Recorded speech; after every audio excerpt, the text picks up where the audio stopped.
வால்மை TV YouTube channel viewers அனைவருக்கும் வணக்கம். இன்றைக்கி நம்ம என்ன பார்க்க போகிறோம்னா சினிமா ரிவ்யூ தான் பார்க்க போகிறோம்.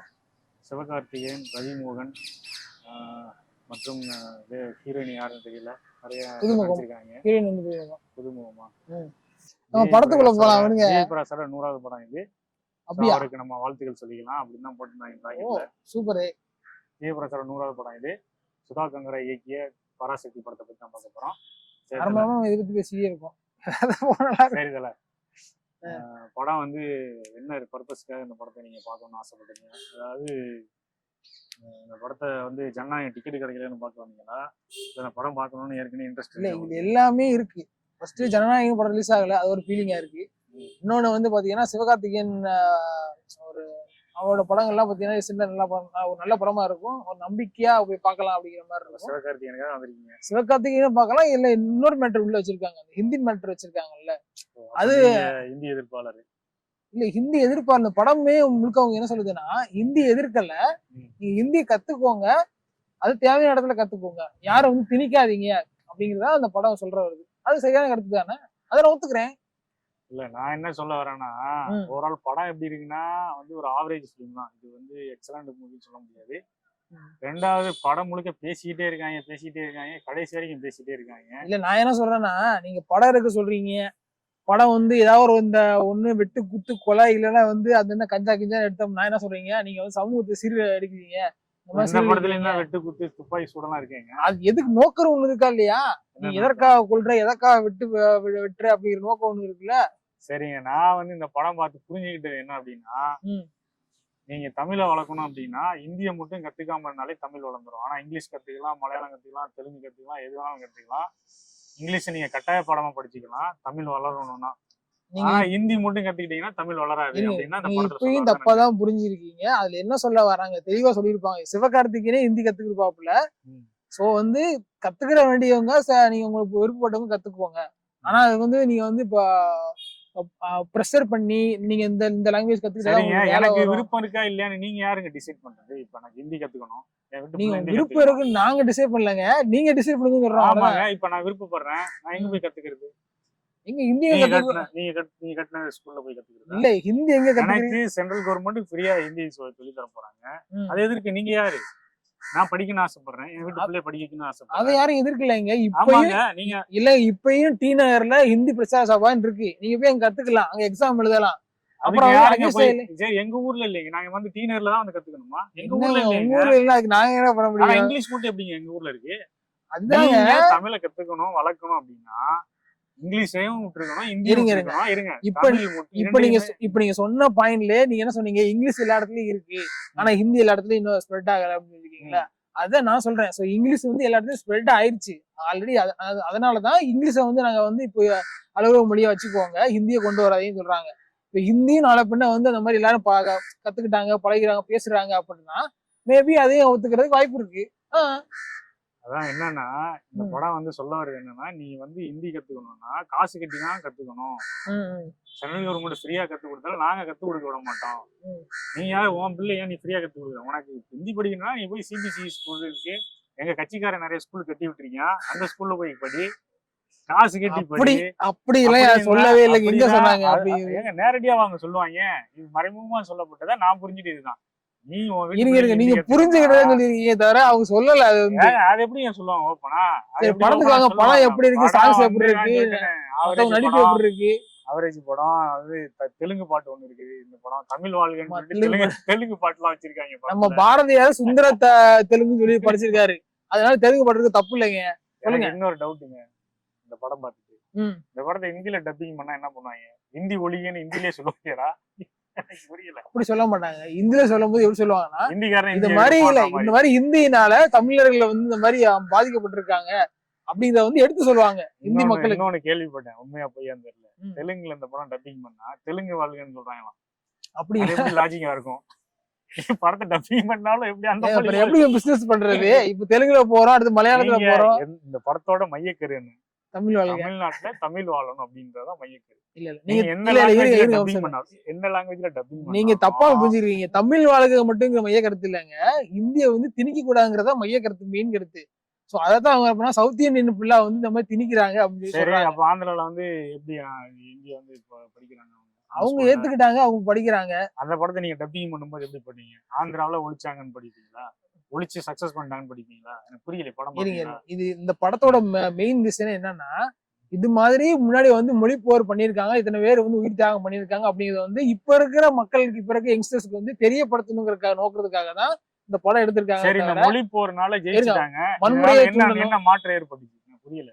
இன்னைக்கு வந்து இந்த மொழி போர்ல வந்து கிரெடிட் எடுத்துக்கிற சில கட்சிகள் வந்து அவனே வந்து ஹிந்தி சொல்லி தர்ற ஸ்கூல் வச்சிருக்கான். அவன் வீட்டு பிள்ளை ஹிந்தி படிக்குது. நீ வந்து ஒரு விஷயத்த நான் எப்பவுமே எல்லாரும் சொல்றது என்னன்னா, மாற்றம் தேவைன்னா அது ஒன்றுல இருந்து தொடங்குன்றாங்க. உன் வீட்டு பிள்ளைய வந்து நீ ஹிந்தியில படிக்க வச்சிருக்க கூடாது. உன் வீட்டு பிள்ளைய நீ தமிழ் மீடியத்துல படிக்க வச்சிருக்கணும். நீ வந்து நடத்துற ஸ்கூல்ல தமிழ் மீடியம் மட்டும்தான் முன்னுரிமை தரணும். ஆனா நீங்க இந்த இதை வந்து கிரெடிட் எடுத்துக்கிறாங்கல்ல சில கட்சிகள், நாங்கதான் வந்து இந்தியை வந்து எதிர்க்கிறதுக்கு முக்கிய காரணமா இருந்தோம், இந்திய நுழைய விடாம தமிழை கட்டி காப்பாற்றணும் அப்படின்னு கிரெடிட் எடுக்கிறது சில கட்சி இருக்காங்க. அவங்க எல்லாம் பாத்தீங்கன்னா அவங்க நடத்துற ஸ்கூலு, அவங்க பசங்க எல்லாருமே 3 மொழி படிக்கிறாங்க, இந்தியும் கிடையாது. சமீபத்துல கல்வித்துறை அமைச்சர் பையன் கூட தமிழ்ல நான் படிக்கல, ஏதோ வேற ரஷ்யன் மொழியோ ஏதோ ஒரு மொழியை எடுத்து படிச்சிருக்கேன்னு சொன்னாங்க, ஒரு இன்டர்வியூல சொல்றாங்க. அப்படிங்கிறப்ப அப்ப என் வீட்டு பிள்ளை மட்டும்தான் 2 மொழி படிக்கணும். ஏன் நான் வந்து ஏழை, எனக்கு வந்து பிரைவேட் ஸ்கூல்ல போய் படிக்க முடியாது என் பிள்ளைய, ஆனா எனக்கு மட்டும் வந்து அதுதாங்க இங்க வந்து என்னன்னா ஸ்கூல் வச்சிருக்காங்க, காலேஜ் வச்சிருக்காங்கன்னா அங்க வந்து யாரு விருப்பப்படுறாங்களோ அவங்க போய் சேர்றாங்க, படிக்க வைக்கிறாங்க. காசு கட்டி தாங்க படிக்க முடியுது. ஆமா, வேற என்ன பண்றது, காசு இல்லாம ஒண்ணும் பண்ண முடியாது. அப்புறம் காசு இல்லாத நானு எனக்கு வந்து சென்ட்ரல் கவர்மெண்ட் ஃப்ரீயா சொல்லி தரேன்றாங்க, அதை வந்து நான் வந்து ஃப்ரீயா போய் படிக்க கூடாது. இப்பதான் சொன்னேன், டி நகர்ல இந்த மாதிரி ஹிந்தி பிரச்சார சபை இப்போ இருக்கு, நீங்க படிக்கணும் படிக்கலாம் அப்படின்னு சொல்றேன். போய் படிக்க வைக்கிறதா பிள்ளைய? ஏங்க இப்ப இங்க யாருக்கு டி நகர் இங்க போக மாட்டேங்குது, நான் என்னக்கா பண்ண முடியும்? நான் சொல்றது எனக்கு மட்டும் இல்லங்க, இப்ப எங்க ஊர்ல உங்க வீட்டுக்கு இந்த மாதிரி லாங்குவேஜ் கத்துக்கிற வர இங்கிலீஷ் மட்டும் எல்லா இடத்துலயும் எப்படிங்க இருக்கு? அதான் சொன்னாங்க, இங்கிலீஷ் வந்து கிட்டத்தட்ட 200 வருஷத்துக்கு முன்னாடி நம்ம அடிமையா இருந்து அந்த இங்கிலீஷ் அங்க இருந்து ஸ்ப்ரெட் ஆகி வந்து கலவையாகி. இப்ப ஜப்பான்ல வந்து இங்கிலீஷ் வந்து கட்டாய மொழி கிடையாது, சைனால இங்கிலீஷ் கட்டாய மொழி கிடையாது, ரஷ்யால கூட என்னன்னு தெரியல எனக்கு. ரஷ்யன்ஸ் வந்து இங்கிலீஷ் பேச மாட்டாங்க, கட்டாயம் கிடையாது. ஆனா நம்மளுக்கு மட்டும் இங்கிலீஷ் கட்டாயம், ஹிந்தி மட்டும் விருப்ப மொழி. அது எப்படி? நீ தமிழை வளர்க்கணும் அப்படின்னா நீ 2 மொழியும் ஆப்ஷனல் லாங்குவேஜ் தான் வச்சுக்கணும். 2 மொழியுமே நீ வந்து கட்டாயப்படுத்தக்கூடாது. இங்கிலீஷை மட்டும் நான் வந்து இப்ப ஒண்ணு இது வந்து அது ஏன் அப்படி பண்றாங்கன்னா, ஏன்னா நம்மளுக்கு பழக்கப்பட்ட இங்கிலீஷ் வந்து பழக்கப்பட்ட மொழியா ஆயிடுச்சு, தெரிஞ்சோ தெரியாமலே இங்கிலீஷ் வந்து பழக்கப்பட்ட மொழியாச்சு. நம்ம பேசுறது நார்மலாவே வந்து பாத்தீங்கன்னா இங்கிலீஷ் வந்து மிக்ஸ் ஆயிருக்கு, தமிழ் இங்கிலீஷ் மிக்ஸ் ஆயிருக்கு, ஆனா ஹிந்தி மிஸ் ஆகல. அப்ப நீ ஹிந்தியை அடாப்ட் பண்றதுக்கு ஒரு டைம் ஆகும். சோ டைம் வரும்போது ஆட்டோமேட்டிக்கா எல்லாருமே வந்து இந்தியா ஏத்துக்கிடுவாங்க. விஷயம் என்ன அப்படின்னா, உன் வீட்டு பிள்ளைக்கு தேவைன்னா நீ படிக்க வைப்ப, ஆனா நான் இந்திய வளர்க்கு நான் வந்து வெறுக்கிறேன். இந்த படத்தை டைரக்டரா இருக்கட்டும், அதாங்க யாருமே அழுத்தமா சொல்லவே இல்லைங்க. அப்படி நீங்க தான் சொல்லிட்டு இருக்கீங்க, கேட்டா புரிஞ்சுக்கிறது அப்படின்னு சொல்றீங்க. நீங்க நான் அப்படிதாங்க புரிஞ்சுக்கிறேன். நீங்க வந்து என்னன்னா உங்க வீட்டு அதான் சொல்றேன்ல, ஒரு விஷயத்த நீங்க எதிர்க்கிறீங்க, இதை பண்ணக்கூடாது அப்படின்னு. ஒண்ணும் இல்ல, இந்த இடத்துல குப்பையை போடக்கூடாதுன்னு நீங்க ஒரு ரூல் போடுறீங்க, நீங்க ரூல் போடுறீங்க, இந்த இடத்துல குப்பையை போடக்கூடாது, அதை ஃபாலோ பண்ண வேண்டிய ஃபர்ஸ்ட் பர்சன் யாரு? நீங்க தானே ஃபாலோ பண்ணணும். நீங்க குப்பை நான் தேவைக்கு போடுவேங்க, எனக்கு அவசரமான வேலை இருக்கு நான் போட்டு போறேன், நீயே ஃபாலோ பண்ணல அப்படின்னா எப்படி நான் ஃபாலோ பண்றதுக்கு நீ கட்டாயப்படுத்துற? அதான இங்க பிரச்சனை. என்ன கட்டாயப்படுத்துறது கிடையாது. நீங்க உங்க வீட்டு பிள்ளைய தமிழ்ல படிக்கிறீங்க, இந்த போராட்டத்துல கலந்துகிட்ட அவன் வீட்டு வாரிசுகளை தமிழ் எழுத்துக்கள் இல்லாம எழுத சொல்லுங்க. இந்த கிரெடிட் எடுத்துக்கிறாங்கல்ல, நாங்கதான் இந்தியை ஒழிச்சு தமிழை காப்பாற்றணும்னு சொல்லிக்கிற சில பேர் இருக்காங்க இல்ல, அவங்க வீட்டு பிள்ளைய தமிழ் மீடியத்துல படிக்க வச்சிருக்க மாட்டாங்க. ஓகேங்களா? அப்படியே படிக்க வச்சிருந்தாலும் இன்னைக்கு அவங்கள கூப்பிட்டு வச்சு நீங்க தமிழ்ல வந்து எழுத்துக்கள் இல்லாம எழுத சொல்லுங்க. நீங்க தமிழை காப்பாத்திட்டாங்கல்ல. இப்ப 60 வருஷம் ஆச்சு இந்த போராட்டம் வந்து, ஒரு 60 வருஷத்துக்கு ஆயிடுச்சு. 60 வருஷத்துல தமிழை நீ எந்த அளவுக்கு வளர்த்துருக்குற ஒரு கேள்வி வருது இல்ல. சோ வந்து என்ன பொறுத்தளவுல என்ன அப்படின்னு கேட்டீங்கன்னா, பணக்காரன் மட்டும்தான் நினைச்சா, பணம் இருக்கிறவன் மட்டும்தான் தமிழ் யூனிவர்சிட்டி ஒண்ணுதான் இருக்காமா. அதான் சொல்றேன், நீங்க அது தஞ்சாவூர்ல தான் இருக்கா. இன்னொரு விஷயம் என்ன அப்படின்னு கேட்டீங்கன்னா, இந்த படத்துல வந்து எனக்கு ரொம்ப பிடிச்சது என்ன அப்படின்னா ஜெயம் ரவி தான். சரி, ரவிமோகன் அவர் பேர். ரவிமோகன் வந்து எக்ஸலண்டா நடிச்சிருக்கிறாரு. ஸோ வந்து எனக்கு என்ன பொறுத்தளவுல இந்த படத்தோட ஹீரோவே அவர் தான். எனக்கு வந்து அவர் ரொம்ப பிடிச்சிருந்தது, அவர் ஆக்டிங் ரொம்ப பிடிச்சது. குறிப்பா சொல்ல போனா அவர் ரொம்ப கம்மியா பேசுறாரு. மற்ற எல்லாருமே டஜன் கணக்குல டைலாக் எழுதி, அதுலயும் அதர்வா பேசுறது தமிழா இந்தியா மலையாளமா ஒண்ணுமே புரியல. அவர் பேசுற உச்சரிப்பே எனக்கு ஒண்ணும் புரியல, என்னதான் பேசுறாருன்னு புரியல. அதர்வா பேசுனாலும் புரிஞ்சதா? எல்லாருமே நல்லாதான் நடிச்சிருக்காங்க. அவங்க எல்லாம் சில கருத்துக்களை வந்து சொல்ல வேண்டிய சூழ்நிலை அதிகமா பேசுற மாதிரி தெரிஞ்சிருக்கு உங்களுக்கு, வேற ஒன்றும் இல்ல. அதுக்காக நீங்க வந்து எல்லாருமே டயலாக் ஓவரா பேசுறாங்க, இவர் ரவி மோகன் மட்டும் டயலாக் கம்மியா பேசுறாரு அப்படிங்கிற ரவி சொல்லக்கூடாது. மோகன் கண்ணுலயே பேசுறாரு. அவரோட அவர் வில்லங்க அப்படிதாங்க பண்ணுவாரு. அவர் தாங்க ஹீரோ படத்துக்கு. அப்படியே வில்லனா சரி ஓகே ரைட் அதான் ஹீரோ. அவரு தாங்க ஹீரோ. ரவி மோகன் தான் இந்த படத்தோட மெயின் ஹீரோவே அவர் தான். அதுல இன்னொன்னு சொல்ல போனா இந்த படத்துல சொல்ல வர இன்னொரு விஷயம் நான் என்ன தெரியுமா புரிஞ்சுக்கிட்டேன். தமிழன் தான் தமிழை ஒழிக்கிறான் அப்படின்னு ரவி மோகனை தமிழனை வந்து வில்லன் ஆக்கிட்டு மத்த எல்லாருமே தமிழை காப்பாத்துறாங்க. மலையாளி தமிழை காப்பாத்துறான், தெலுங்கு வந்து தமிழை காப்பாத்துறாப்புல, கன்னடம் வந்து தமிழை காப்பாத்துறாப்புல, எல்லாருமே தமிழை காப்பாத்துறாங்க. ரவி மோகன் மட்டும்தான் தமிழ் அழிக்கிறாரு. இல்ல மத்த லாங்குவேஜ்காரங்க வந்து தமிழ்ல காப்பாத்துறாங்கன்னு சொல்லலைங்க. அவங்களுக்கும் மலையாளிக்கும் வந்து இந்த மாதிரி ஹிந்தி பிடிக்கல அப்படிங்கறத வந்து காமிக்கிறதுக்காக அப்படி கொஞ்சம் பண்ணிருக்காங்க. தவிர அவங்க தமிழ்ல காப்பாத்துக்க வர்றதுக்காக காமிக்கல. அவங்கவுங்க லாங்குவேஜ் அவங்கவுங்க காப்பாத்துறதுக்கு போராடிக்கிட்டு இருக்காங்க. இந்திரா காந்தி வந்து சொல்றதுக்காக அந்த மாதிரி பண்ணிருக்காங்க.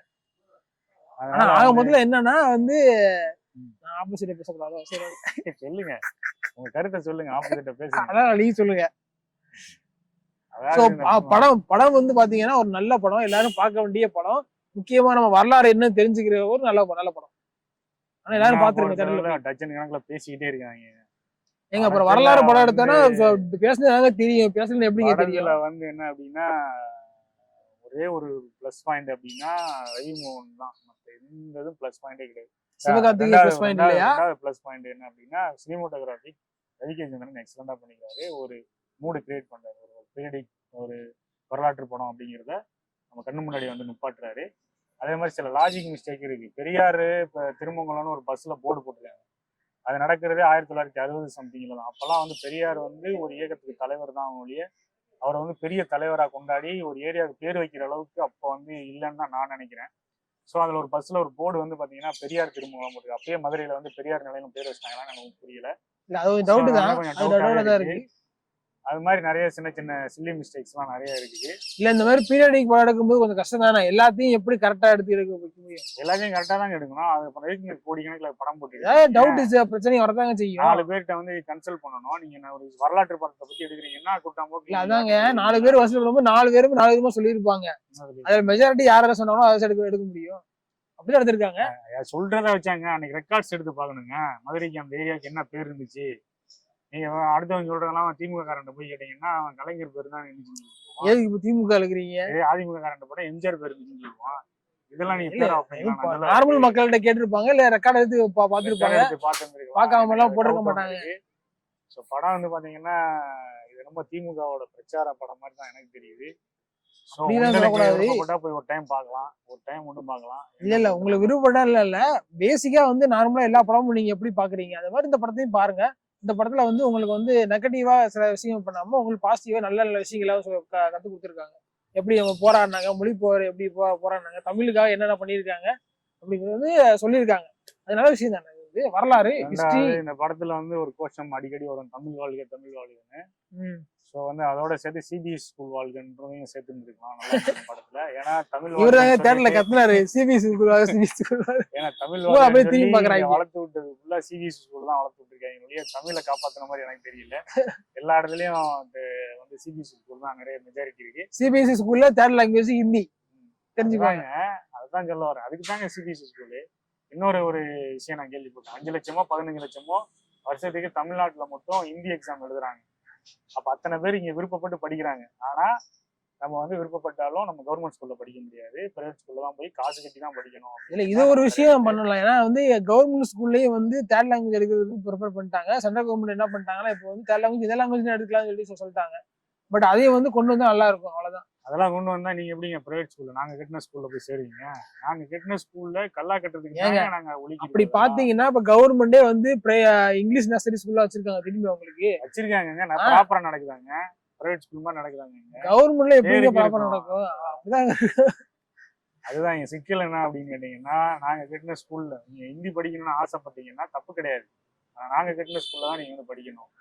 கவர்மெண்ட் ஃப்ரீயா சொல்லி கொடுக்கறதுக்கெல்லாம் நாங்க விடவே மாட்டோம். அதுதான் இந்த படம் நான் பார்த்து புரிஞ்சுக்கிட்டது. ஏன்னா இந்த படத்தை எடுத்த டேரக்டரு, இந்த படத்துல நடிச்ச ஆக்ட்ரஸ் எல்லாருமே அவங்க வீட்டு பிள்ளையே தெளிவா தேர்ட் லாங்குவேஜ் படிக்க வைக்கலாம்.